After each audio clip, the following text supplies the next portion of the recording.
Азыр кээ бирлер ойлошу мүмкүн бир эле катар эме тизилип турго депчи. Эгерде чоң эме болсо, бул жагы 5, бул жагы 6 болсо комнат, анда двойной токусаң болот. Чоң домдордо, мектептерде двойной токуйт. Себеп дегенде ал жерде площадь чоң. 3,5 3,5 4 болсо бир слой эле токуса болот, арматура мындай кылып туруп, шахмат кылып, квадрат кылып элечи. А чоң болсо обязательно анда 2 слой. Да бунун үстүнө да бир слой токуп чыгыш керек. Ошондо эме болот андачы. Себептен бул биздин основной комнаталарыбыз 3,5 зал 6га 4 болот да. Ал залга мындай дополнительный обязательно токуш керек.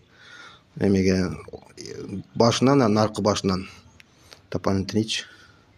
Ушу туугандар, каналга подписаться болобуз, лайк басабыз, сулоор болсо беребиз, уста керек болсо зарайна байланышка чыгасыздар.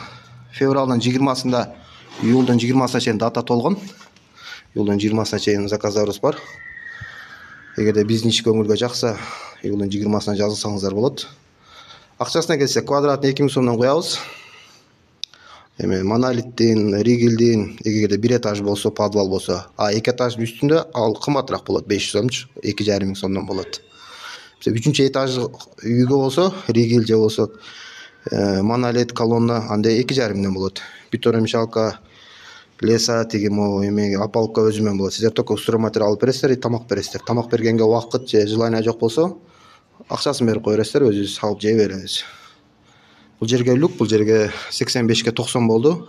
Подвалга түшкөнгөчү, подвалдын ичи эмеге 1,75 болду да.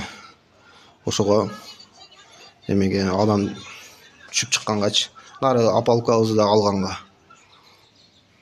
Бул үйдүн ээси январь этеги байланышка чыгып 30 000 рубль бабаш берген. Биринчи 1000 сомго турган, келип көрүп санап берип, баалашып, кийин 30 000 рубль берип, ошондо бул ишти алган болгон. Монолитти коюп бүттүк. Бул жерге ножкаларды койдук. Ножка деп коет, түбүнө арматура сваркаланган калың темирден болгон.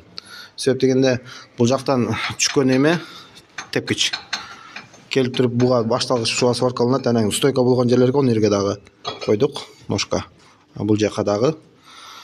Себеп дегенде эгеси жөнөкөй жер болгондо жерде киргизип туруп бетондоп коет элек. А бул жерге уже монолит коюлуп калды, ошого эмелерди, размерлерин санап чыгарып алып туруп монолит менен кошо куюп кеттик. Тепкичте да ушундай болуш керек. Эмелерге ножка коюш керек обязательно.